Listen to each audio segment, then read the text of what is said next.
History often remembers battlefields not simply for the blood spilled upon them, but for the stories that endure long after the fighting has ceased. Some places transcend the clash of armies and become symbols of sacrifice, betrayal, and identity. In the heart of the Balkans, such a place exists. On June 15, 1389, the wide, open plains of Kosovo became the stage where two worlds collided. On one side stood Prince Lazar of Serbia, rallying his people and allies against the relentless tide of Ottoman expansion.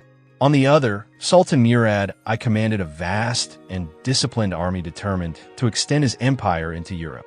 Though the battle ended without a clear victor, its echoes were felt for centuries, carried in songs and legends, woven into the very fabric of Balkan memory. The 14th century was an era of shifting powers, where the old order gave way to new ambitions. The Byzantine Empire, once a beacon of strength, had diminished into a shadow of its former self. The Kingdom of Hungary cast eager eyes toward the Balkans, hungry for influence. To the north, the Slavic states were fragmented, plagued by rivalry, unable to achieve lasting unity. Yet from the east came the rising power of the Ottomans, advancing steadily and with purpose, step by step, into Europe. Serbia had once stood tall among its neighbors, especially during the reign of Stefan Dusan, whose empire stretched from the Adriatic to the Aegean. But Dusan's death in 1355 left behind a fractured realm, divided among regional lords. Out of this chaos emerged Prince Lazar Hrebljanovic, a man of faith, diplomacy, and determination. His vision was clear: to unite the Serbian nobility against the common enemy pressing in from the east. Meanwhile, Sultan Murad I had transformed the Ottoman realm into a formidable power. With their capital established in Edirne, the Ottomans had secured strongholds in both Anatolia and Thrace, creating a bridge into Europe. Their army was unlike any other, an organized and disciplined force composed of Turks, Balkan converts, and, most fearsome of all, the Janissaries, the Sultan's elite guard. Their relentless expansion set them on an inevitable collision course with Lazar Serbia. The years leading to Kosovo were marked by bloodshed and uneasy alliances. In 1371, at the Battle of Maritsa, the Ottomans crushed a coalition of Balkan lords, sending shockwaves through the region and forcing many nobles to submit. Some accepted Ottoman overlordship, paying tribute and supplying troops. Yet Lazar refused to bow. From his court at Kruševac, he resisted, striking back whenever possible. In 1387, he won a remarkable victory at the Battle of Pločnik, where his forces ambushed and destroyed an Ottoman detachment. That triumph emboldened the Balkan resistance, but earned Murad's wrath. The Sultan resolved to march personally into Serbia, bringing with him a vast army to finally extinguish Lazar's defiance. As Murad summoned forces from Anatolia, Asia Minor, and his vassal states, Lazar sought allies of his own.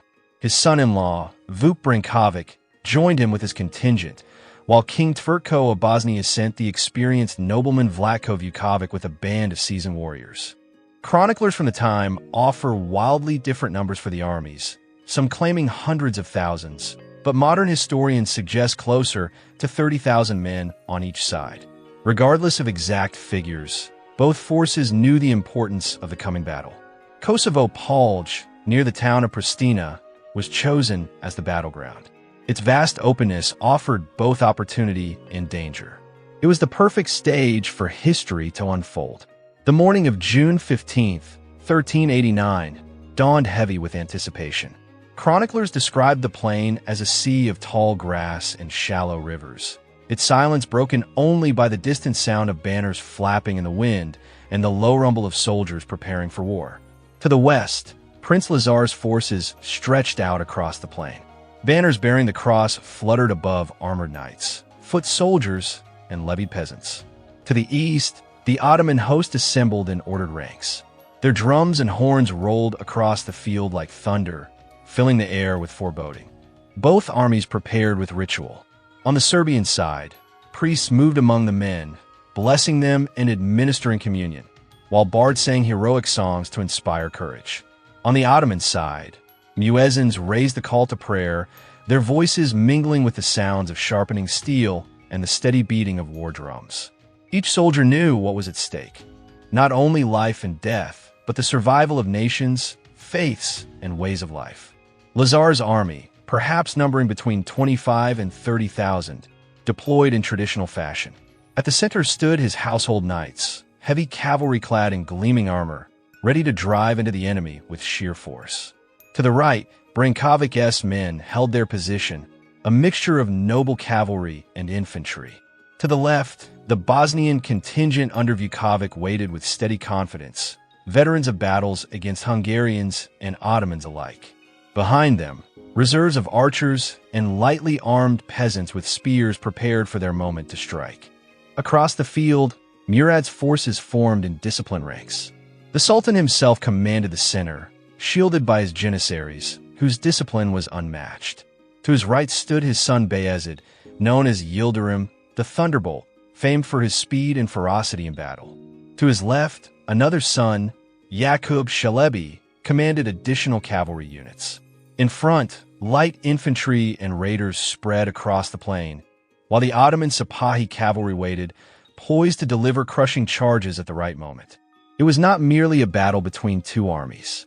It was the meeting of two civilizations, two ways of war. On one side, the armored chivalry of medieval Serbia, rooted in traditions of honor and faith.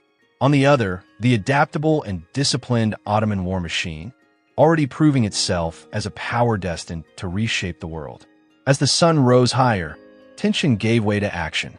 The first move came from the Serbians. Their heavy cavalry surged forward in a thunderous charge, the earth trembling beneath the pounding of hooves. At their head rode Milošo Bilić, a knight whose name would echo through centuries of legend. Clad in armor, lance lowered, he led his fellow warriors straight into the Ottoman vanguard. The impact was devastating. The Serbian knights smashed into the front lines with such force that the Ottoman formations reeled. The clash of steel, the cries of men and horses, and the roar of battle filled the air as the Battle of Kosovo began. Under the gaze of chroniclers, the story of Kosovo unfolds with fire and steel. The first clash came with a thunderous Serbian charge, a wave of armored horsemen that broke against the Ottoman lines like a storm. Their momentum was irresistible at the start. Ottoman Azap infantry scattered before them, collapsing in heaps under the weight of the charge. Even the janissaries, men hardened by years of war and disciplined in the art of standing unshaken, gave ground. For a brief, electrifying moment, it seemed as though the Serbs had torn the heart out of the Ottoman host. Spears snapped, shields shattered, and the ground itself shook beneath the pounding hooves of Serbian cavalry. Across the field, the tide of steel pressed closer to the Sultan's camp, and whispers began to spread that Murad's army might actually falter. But the Ottomans were no strangers to shock. Their empire had been built on the art of endurance. Bayezid, son of Murad, moved quickly, unleashing his cavalry in a counterstroke that tore into the Serbian right with terrifying speed. Horse archers loosed storm after storm of arrows, darkening the skies, their shafts cutting into men and horses alike. Screams of wounded animals and men mixed with the clash of steel. The mud that coated the battlefield soon betrayed the Serbs. Their mounts, weighed down by armor, sank and stumbled, losing the momentum that had once made them invincible. The glorious charge, the strike that had begun with such brilliance, dissolved into chaos. The melee became close and brutal, blades hacked in the mud, men wrestled and bled, and the rhythm of the battle changed from thunder to grinding attrition. At the heart of the battlefield, Lazar's warriors found themselves face to face with the janissaries. Here, the struggle became almost immovable. The janissaries locked shields, advancing in tight formations, their spears thrusting in unison, their scimitars flashing in disciplined arcs. The Serbs struck at them with ferocity, their courage unbroken, but every blow was met with another wall of steel. The air grew heavy with the clang of weapon on weapon, with the cries of war, and with the endless screams of the dying. Slowly, the Ottoman cavalry pressed in on both flanks, forcing Lazar's men into a tightening knot. On the left, Bosnian fighters under Vukovic resisted savagely against Yakub Shalebi's men, their swords flashing in defiance, but sheer Ottoman numbers began to crush them. Still, the Serbs did not yield. Chronicles describe them fighting with the ferocity of men who knew that all of Serbia stood behind them, that this field was not just contested ground, but the very future of their homeland. They fought not merely for land, but for survival. By midday, Kosovo had become a place of carnage. The earth was churned into a pit of mud, blood, and shattered bodies. Corpses lay so thick that the field itself seemed paved with the dead. The Serbs had struck hard, but the inexhaustible reserves and discipline of the Ottomans allowed them to stabilize. The charge, though glorious, had spent its strength. Now the battle entered a new and grimmer stage, a contest of endurance, treachery, and sacrifice that would echo through legend. Serbian knights, their lances broken, fought on with swords, axes, and heavy maces, swinging desperately against wave after wave of Ottoman cavalry. The Sippies moved like shadows, striking and fading, while horse archers rained arrows that pierced even through gaps in the armor. The Serbs' heavy cavalry, once a rolling tide, now found itself bogged in mire, surrounded on all sides. Still, they pressed forward, refusing to yield even as the circle tightened. And then, amid the chaos, one act of defiance rose above all others, an act that would etch itself forever into the memory of a people. That act belonged to a man named Milos Obilic. On the eve of battle, he had been accused of treachery, accused of betrayal at the darkest hour. To redeem his name, he swore an oath before Prince Lazar himself that he would strike directly at the Sultan, at the very heart of the enemy. Some say it was desperation, others say it was destiny, but all agree that what he did next turned him into legend. Obilic left the Serbian lines under the guise of desertion. He crossed the blood-soaked field, slipping toward the Ottoman rear. Murad, directing the battle from his camp, remained there surrounded by guards and officers. How Obilic gained entry remains a matter of debate. Some traditions claim he disguised himself, slipping in as one of their own. Others claim he feigned surrender, presenting himself as a defector. But all stories converge on one point. He reached the Sultan's tent. What happened within is cloaked in shadow. One tale says Obilic knelt before Murad, concealing a dagger within his garments, and struck upward into the Sultan's stomach as he rose. Another insists that he fought his way through the camp, cutting down guards before reaching Murad in a flurry of steel. Ottoman sources themselves acknowledge the assassination, though they dispute the details, with some claiming Murad fell after the battle. Whatever the truth, that day Sultan Murad I became the only Ottoman sultan ever to be slain in battle. Obilic was killed on the spot by the Sultan's guards, his body torn apart, but his name would never die. To the Serbs, he became the symbol of sacrifice and courage, the man who proved his loyalty by striking at the heart of empire. For a moment, confusion rippled through the Ottoman ranks. The death of a ruler might have shattered the will of lesser armies. But Murad's son, Bayezid, known as the Thunderbolt, acted with merciless resolve. He concealed his father's death, assumed command at once, and drove his men harder, ensuring no weakness seeped into their lines. On the Serbian side, word of Murad's death spread like wildfire. For a moment, hope returned, but their situation was dire.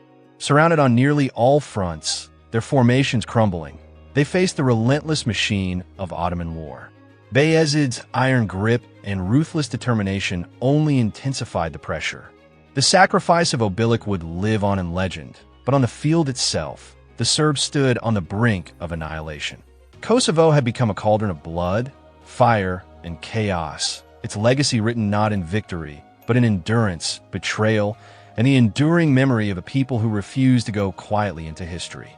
As the long summer afternoon stretched on, the Serbian army began to unravel under the relentless pressure of the Ottoman host. The most controversial moment came when Vuk Brankovic's contingent left the battlefield. Some chronicles suggest he withdrew deliberately to preserve his men, believing the fight was already lost. Later legends, however, accused him of the darkest act of all, betrayal. His retreat left Prince Lazar's center dangerously exposed. The Serbian line, already battered by waves of Janissary assaults and encircled by Ottoman cavalry, faltered and gave way. Prince Lazar himself did not abandon the field. He continued to fight with courage and resolve, but inevitably he was captured. From there, accounts diverge. Some claim he was executed on the battlefield by Bayezid's direct order. others that he was taken prisoner and slain the following day. What is certain is that in Serbian memory, Lazar was elevated beyond the realm of kings and princes. He became a martyr, the ruler who willingly chose a heavenly kingdom over the earthly one, sacrificing himself and his crown for the sake of his faith and his people. By the time dusk descended over the plains of Kosovo, the battlefield was transformed into a nightmarish wasteland. The ground was thick with the dead and dying, Serbs, Bosnians, and Ottomans alike, knights still locked in death's embrace with janissaries. Horses collapsed in the mud, banners torn and trampled into the soil. The resistance of the Serbian army had been crushed, yet the Ottomans had paid an enormous price of their own. Their Sultan, Murad I, lay dead, struck down by the assassin Miloš Obilić in one of history's most dramatic episodes. Neither side could claim a true victory, for both had suffered irreparable losses. Yet history would tilt toward the Ottomans. They could replenish their armies from their vast domains, while Serbia's manpower and leadership had been broken. The death of Murad was dramatic, but the true turning point was not his fall. It was the exhaustion of Lazar's forces against the relentless endurance of the Ottoman war machine. As the sun sank behind the hills, the once vibrant plain turned into a silent sea of corpses. Chroniclers would later describe the scene with horror. The living could hardly take a step without treading upon the dead. Streams of water ran red with blood. The air itself seemed poisoned, heavy with the stench of decay. 4 days after the battle, carrion birds circled endlessly above, darkening the skies. From this haunting image came the plain's infamous name, the Field of Blackbirds. On the Ottoman side, Murad's body was treated with reverence. His entrails were buried on the battlefield itself, while his remains were carried to Bursa, where his tomb still stands. His death marked the first time the supposedly invincible image of the Ottoman army was dented.